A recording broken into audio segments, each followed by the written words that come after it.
Ini hijau pucuk namanya, bukan hijau daun.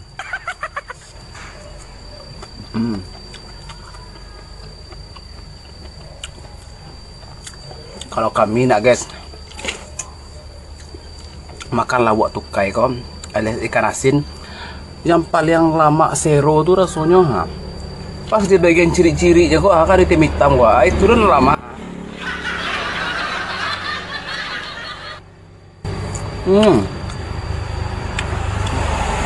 Mandanyui rasanya.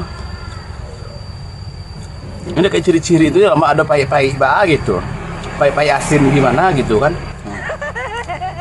Yang kaya lah nih lo kamu kak. Kalau lah daging kok itulah bandanya.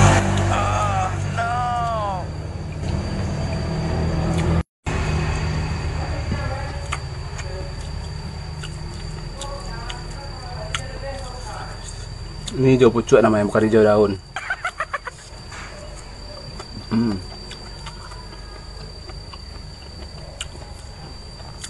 Kalau kami nak guys, makan lawak tukai kok, alias ikan asin. Yang paling lama sero tuh rasanya pas di bagian ciri-ciri aja kok akan di tim hitam gua. Itu turun lama.